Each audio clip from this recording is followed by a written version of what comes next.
Hey guys, Eckhart's Ladder here with something a little bit different today. A few times I've dabbled into non-Star Wars related content. Often it will be in my Star Wars Versus series, where I'll take a Star Wars ship or a Star Wars character and put it against a character or ship from another series. Well, today I'm actually making a video that doesn't involve Star Wars at all. I'm talking about the 5 strongest UNSC ships from the Halo franchise. Now, I know a lot of you are probably into this kind of content, so if so, that's great for you, but I know some other of you probably subscribed for Star Wars content only. So I think from now on, this kind of content is going to go on my second channel, X2, which I'll put a link to down in the comments. But I would love to hear from you guys. Do you want to see this kind of content on my main channel? Do you want to see it only on my second channel? I'm going to put a little annotation in the top right corner where you can actually vote on that, and I will use that to determine where these videos go in the future. And right now I'm actually working on a top 5 Covenant ships video, so this vote will determine whether that goes on X2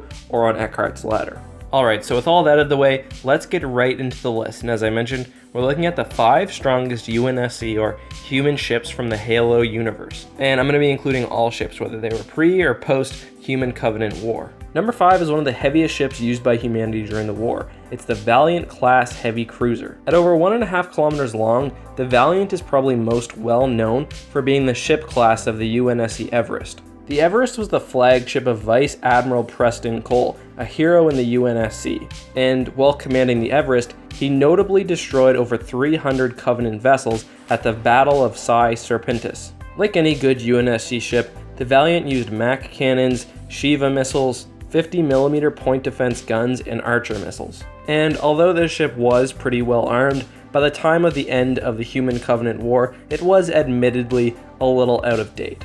This segues nicely into number 4, the Autumn Class Heavy Cruiser. And unlike the Valiant, the Autumn was actually designed after the Human Covenant War, although, of course, it draws inspiration from the UNSC Pillar of Autumn and the modifications made to that ship. This ship serves as a replacement to the Halcyon and Marathon class cruisers of the UNSC, frontline capital ships used to fight everyday engagements against the Covenant. However, unlike those ships, the Autumn class heavy cruiser is actually augmented with forerunner technology. Most notably, the Autumn class is shielded, has a super efficient MAC which allows it to fire 3 times in a row without recharging, and is longer and sturdier than the old Halcyon cruisers. And although the Halcyon isn't particularly large, at less than 1.5 kilometers long, it could really use the size it did have to pack a punch. Number 3 is the Epoch Class Heavy Carrier, and I include this one in the list because the UNSC needed a dedicated heavy carrier, and that's what they have with the Epoch.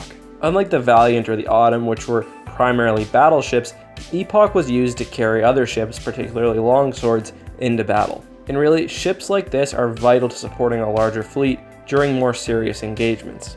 Along with a likely complement of hundreds of longswords and broadswords, the Epoch was also outfitted with a standard MAC cannon and probably would have carried other nuclear and conventional missiles. The ship, however, was probably most well known for just being extremely sturdy, which I mean is definitely something you want as a carrier because you're always going to be a large and vulnerable target. So just to summarize, this line of ship was extremely important, and the Epoch would have played an extremely specialized but very, very important role within the UNSC Navy. Number 2 is the most powerful ship available to the UNSC during the Human Covenant War, and it's the Punic class supercarrier. Ships of this line were extraordinarily powerful, and at over 3 kilometers long, they were really the only human ship which could hope to survive a direct engagement with the Covenant. Along with its size, the Punic was known for being very, very well armed. It had double MAC cannons, which allowed it to output twice the amount of damage as most UNSC capital ships. And for this reason,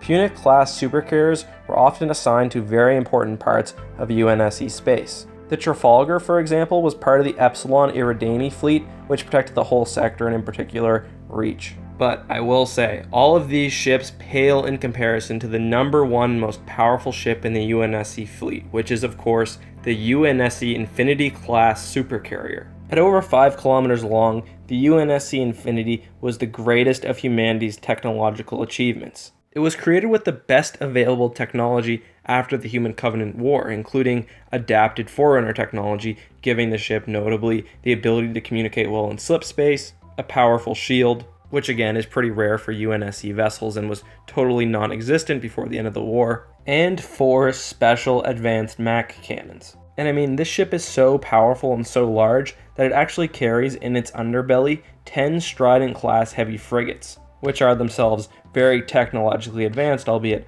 much smaller ships. All in all, the UNSC Infinity is the most powerful ship ever fielded by humanity, at least modern humanity, and it's one of the most powerful ships currently operating in the Halo universe. Anyways, thank you so much for watching, guys, and don't forget to vote on whether you want to see this kind of content on my main channel at Cart's Ladder or on my second channel. It's important that you take note of this because it will determine where I upload the 5 strongest Covenant videos, which should be done either tomorrow, perhaps even today, or the next day. Also, make sure you subscribe to my second channel. There's not really a whole lot there, but in the future I'm going to start posting things that aren't strictly Star Wars related over there. Anyways, I hope you guys enjoyed this. Please give me a like if you did, subscribe, and share with your friends. And hey, even though this is a Halo video, may the Force be with you.